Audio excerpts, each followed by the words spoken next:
श्रीमन नारायण, श्रीमान नारायण। मेरा आपसे एक प्रश्न था कि लक्ष्मण जी के माता पिता का क्या नाम था और उनने ऐसा क्या किया था कि वो दिन भर विष्णु जी के साथ रहते हैं?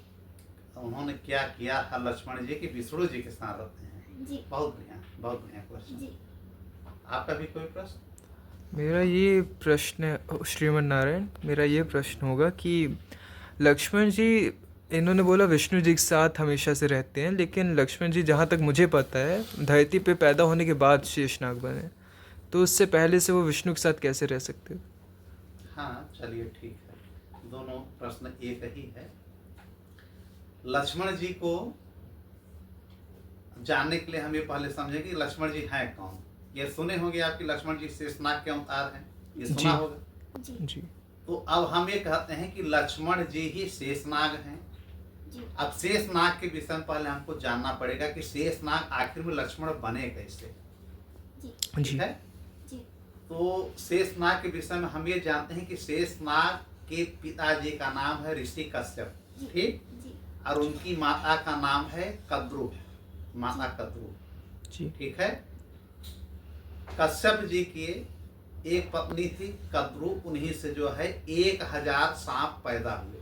जी उन्होंने अपने पति कश्यप जी से कहा कि हमें पुत्र रूप में 1000 पुत्र चाहिए और भी सर्प चाहिए।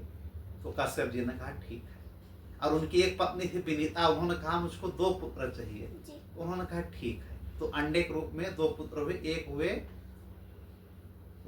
अरुण, एक हुए गरुण। इनकी जी। कथा आप जानते होंगे। जी अरुण गरुण की कथा फिर कभी हम बताएंगे, अभी शेषनाग पे आते हैं। जी तो पहली पत्नी विनीता से हो गए, दूसरी पत्नी कद्रु से 1000 सांप हुए, जिसमें शेषनाग सबसे बड़े सांप थे, ठीक है। जी शेषनाग 1000 फन इनके पास था, 1000 फण।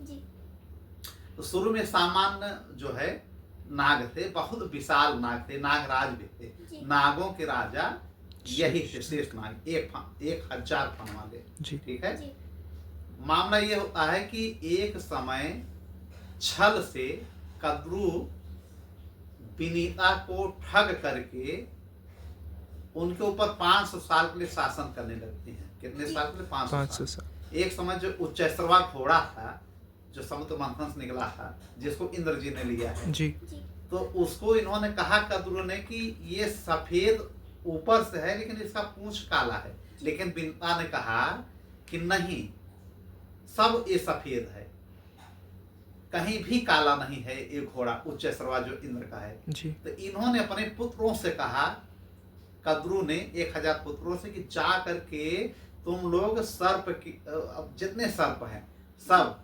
उनकी पूंछ में लपट जाओ उच्चैश्रवा घोड़ा के, जिससे काला काला लगे।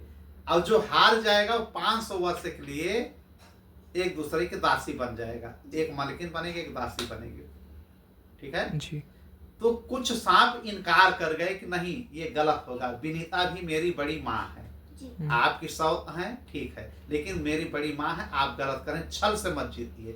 तो कद्रु नाराज होकर कद्रु माँ ने श्राप दे दिया कि जो मेरी बात नहीं सुनेगा, आने वाले समय में भविष्य में राजा जमेजय जो परीक्षित के लड़के होंगे, जी एक ऐसा यज्ञ करेंगे कि सारे सर्प उसमें जा करके भस्म हो जाएंगे। जी जो बाद में राजा जमेजय ने सर्प यज्ञ किया था परीक्षित के लड़के ने, ये आगे की घटना है। जी। तो उसमें जो है कुछ सर्प डर मारे गए, उच्चैश्रवा पे जो है काला काला अपना पूंछ में लग गए, लपट गए। जी तो विनीता माँ हार गई कि अरे तो कालापन है।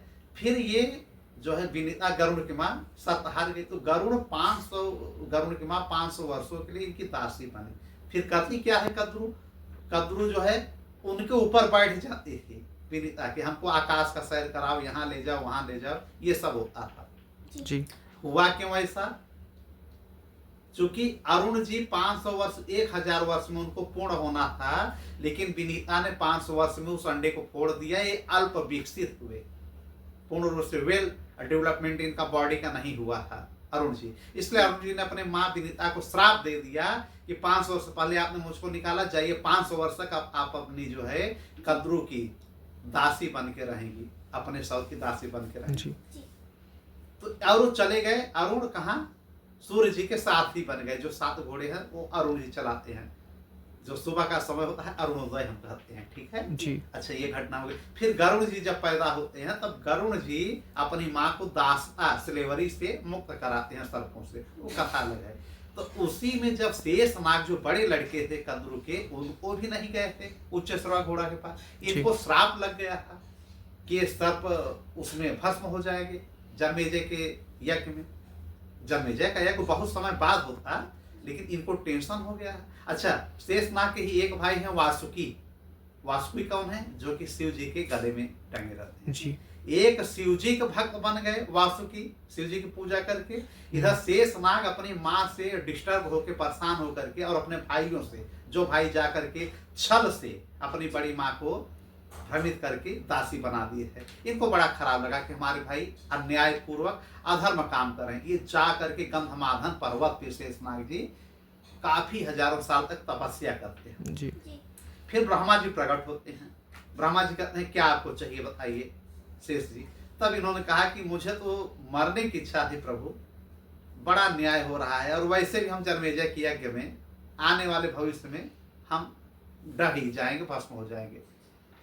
तब विष्णु हमारे ब्रह्मा भगवान पितामह इनसे प्रसन्न होते हैं और इनको कहते हैं कि आपको मैं एक जिम्मेदारी सौंप रहा हूँ। जी। उन्होंने कहा जी बताएं, हुकुम करिए, आदेश करिए। तो इन्होंने कहा कि जो पृथ्वी है, सृष्टि, जो पृथ्वी सृष्टि में एक जो हमारे ब्रह्मांड में पृथ्वी है, ये अक्सर जो है डोलती रहती है, हिलती डोलती रहती है। पहले हमारी पृथ्वी ऑटोमेटिक हिलती डोलती थी। उन्होंने कहा कि इसमें बैलेंस नहीं है, संतुलन नहीं है। तो आपको मैं इतना पावर देता हूँ, इतना शक्ति देता हूँ कि आप पृथ्वी को अपने एक फण में, जैसे एक सरसों रखा जाता है, इतना आपको वजन महसूस होगा। आप पूरे पृथ्वी को अपने फण पे, एक फण पे टिका लेंगे। तो हमारी पृथ्वी उनके फण पे ऐसे टिकी है जैसे एक सरसों का दाना छोटा सा।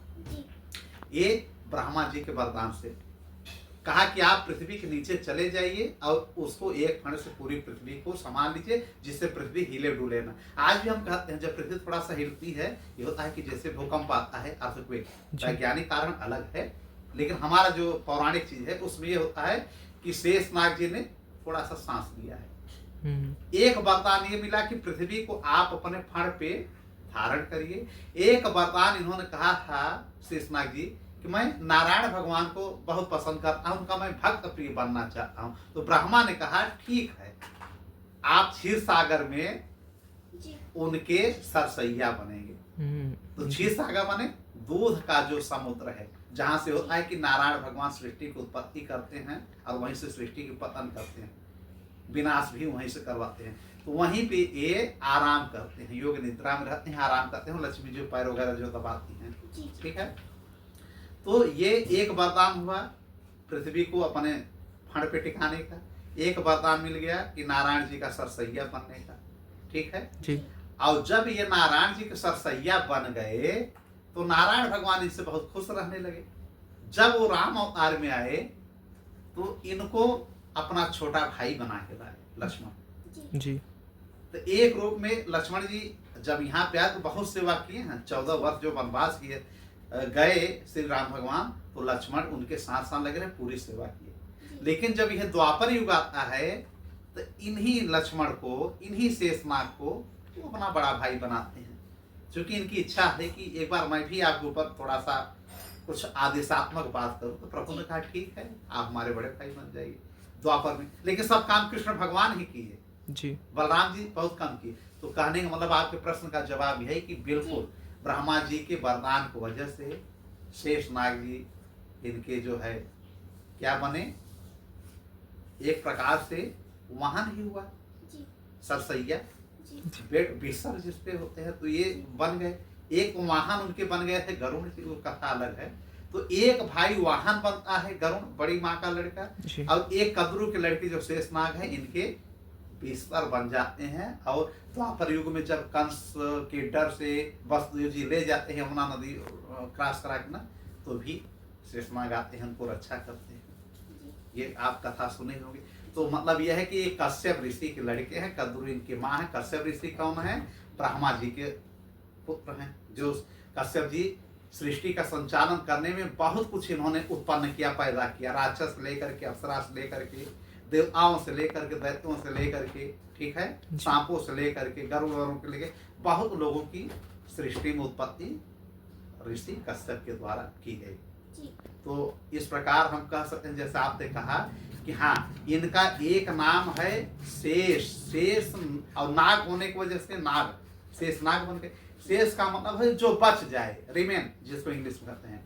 इसका मतलब सृष्टि का जब विनाश होता है और जो बच जाता है वो शेष नाग होते हैं जी। विनाश के बाद भी नारायण के साथ एक अंश के रूप में रहते हैं, इसलिए शेष बन गए। तो इनका नाम शेष नाग पड़ गया। इनका एक नाम है अनंत नाम है, एक नाम इनका संकर्षण है, संकर्षण भगवान, एक शेष नाग भगवान, एक अनंत भगवान, ठीक है जी। तो ये हमारे नारायण जी के अनन्य भक्त हैं और कहा जाता है कि सारी पृथ्वी इनके ऊपर अब भी विराजमान है, इनके एक फण में टिकी हुई है। तो ये सब कथाएं हैं और पौराणिक रूप से ये हर प्रकार से साक्ष्य बिल्कुल मिलता है। हमें इन सब के ऊपर जो है पूर्ण रूप से विश्वास करना चाहिए, नारायण की हमेशा पूजा करनी चाहिए, हरि नाम लेना चाहिए, किसी न किसी रूप में प्रभु का नाम लेना चाहिए। कलयुग हमारा केवल नाम के आधार पे है, जैसा आप लोग जानते हैं कि यज्ञ कर नहीं पाएंगे, तपस्या इसमें ज्यादा हो नहीं पाएगा, तपस्या कोई वह नहीं, समय भी कम है, तो इसलिए जो है 100 वर्ष का उम्र होता है, केवल भगवान का नाम लेना चाहिए। तो लक्ष्मण जी की यही विशेषता है कि इतना ये प्रिय है भगवान के कि जहाँ जहाँ रहते हैं साथ साथ शेष किसी न किसी रूप में मौजूद रहते हैं। जी। ठीक जी। श्रीमान श्रीमन नारायण।